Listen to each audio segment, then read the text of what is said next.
State election commission గారిని కలిసి ఒక రిప్రజెంటేషన్ ఇవ్వడం జరిగింది. దీనికి ప్రధానమైన కారణం ఏమిటంటే నిన్న తిరుపతిలో డిప్యూటీ మేయర్ ఎన్నిక సందర్భంగా జరిగినటువంటి అక్రమాల గురించి ఎలక్షన్ కమిషన్ గారికి వివరించేందుకు మేమందరం రావటం జరిగింది.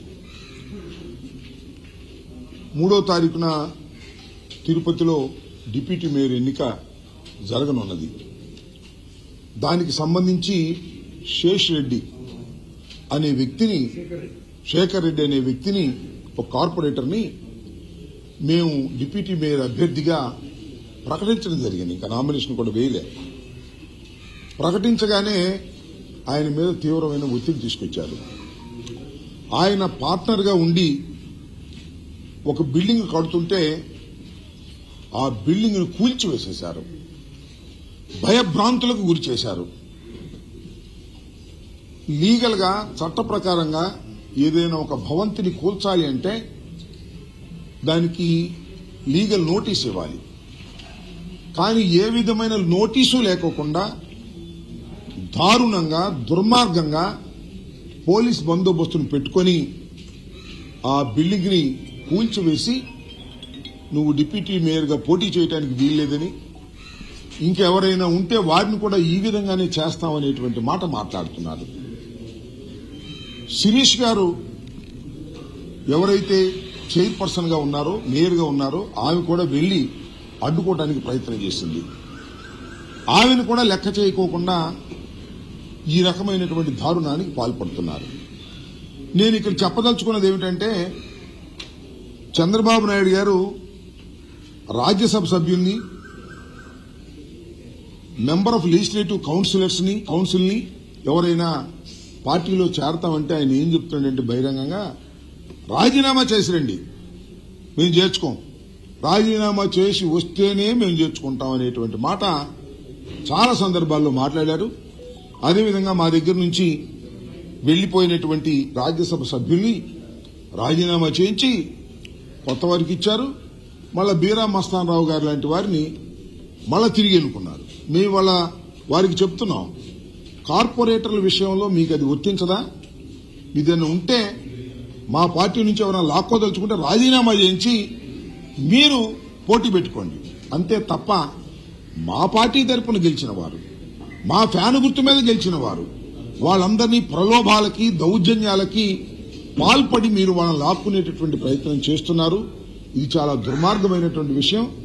ఏదైతే నిన్న బిల్డింగ్ కూల్చారో శేఖర్ రెడ్డికి సంబంధించి దాని మీద అవసరమైతే సుప్రీంకోర్టు కూడా వెళ్లి వారి మీద యాక్షన్ తీసుకుంటామని, రెండో అంశం ఏంటంటే ఎవరైతే మా పార్టీలో గెలిచి అవతల పార్టీలోకి వెళ్లేటటువంటి ప్రయత్నం చేస్తున్నారో ఒకళ్ళిద్దరు ఎవరైనా అలా చేసినా కూడా వారి మీద విప్పు ఇష్యూ చేసి వారి మీద డిస్క్వాలిఫికేషన్ కావాల్సినటువంటి పరిస్థితులు కూడా తీసుకొస్తామని, దాని మీద అవసరమైతే న్యాయస్థానం ఆశ్రయిస్తామని కూడా ఈ సందర్భంగా చెప్పదలుచుకున్నాం. ఎవరైతే అక్కడ కలెక్టర్ గాని కమిషనర్ గాని ఎవరైతే ఉన్నారో వారు ఆల్రెడీ తెలుగుదేశం గుప్పెట్లోకి వెళ్లిపోయి ఈ ఎన్నికలను వన్ సైడెడ్ గా చేసుకోవాలనేటువంటి ప్రయత్నం చేస్తున్నారు. కాబట్టి వారిని విధుల నుంచి తప్పించి సిన్సియర్ గా ఉండేటటువంటి అధికారులను వేయవలసిందిగా కూడా మేము ఎలక్షన్ కమిషన్ వారిని కోరటం జరిగింది. వారి యాక్షన్ మేరకు ఏం చేస్తారని ఎదురు చూస్తున్నాం. న్యాయం జరుగుతుందని భావిస్తున్నాం. ఇంకొక విషయం కూడా ఇక్కడ ప్రస్తావన చేయాలి, దీనికి సంబంధం లేకపోయినా ఈ రోజు తెల్లవారుజామున 3 గంటలకి కిర్లంపూడిలో ముద్రగడ పద్మనాభం గారి ఇంటి మీద దాడి జరిగింది. ఒక గుర్తు తెలియని వ్యక్తి, అప్పటికి గుర్తు తెలియని వ్యక్తి ఒక ట్రాక్టర్ తీసుకొచ్చి ముద్రగడ పద్మనాభం గారి ఇంటి గేటుని గుద్ది ప్రాంగణంలోకి ప్రవేశించి పోర్టికోలో ఉన్న కారుని ఈ ట్రాక్టర్తో గుద్దించి డ్యామేజ్ చేశారు. దాంతోపాటు అక్కడ రౌండ్లు వేసి ముద్రగడ పద్మనాభం గారి ఫ్లెక్సీలు, జగన్మోహన్ రెడ్డి గారి ఫ్లెక్సీలు, వారి అబ్బాయి గిరి ఫ్లెక్సీలు కూడా చించేసి ఒక అరాచకమైనటువంటి పరిస్థితిని సృష్టించారు. అతను ఎవరు ఏమిటి అని వెళ్లి అడిగితే నేను పిఠాపురం ఎమ్మెల్యే గారి తాలూకా అని మాట్లాడుతూ ఉన్నాడు. నిజంగానే ఎంక్వైరీ చేస్తే పోలీసులు వచ్చారు, పోలీసులు పట్టించారు. అక్కడ ఆ ఆవేశంలో 4 దెబ్బలు కూడా వేశారు అతన్ని, పోలీసులు పట్టించి చేశారు. నేను ఈ సందర్భంగా చెప్పదలుచుకుంది ఏంటంటే, పిఠాపురం ఎమ్మెల్యే గారికి మీ ద్వారా విజ్ఞప్తి చేస్తున్నాయ్యా, ఆయన జనసేన కార్యకర్త అని తేల్చారు. ఆయన కూడా నేను పిఠాపురం ఎమ్మెల్యే గారి తాలూకా అని చెబుతున్నారు. ఇలాంటి దౌర్జన్యాలను మీరు ప్రోత్సహించడం సమంజసం కాదు. కాబట్టి తక్షణమే పిఠాపురం ఎమ్మెల్యే గారు, డిప్యూటీ సీఎం గారు, జనసేన అధ్యక్షులు తక్షణమే దీని మీద స్పందించాలా.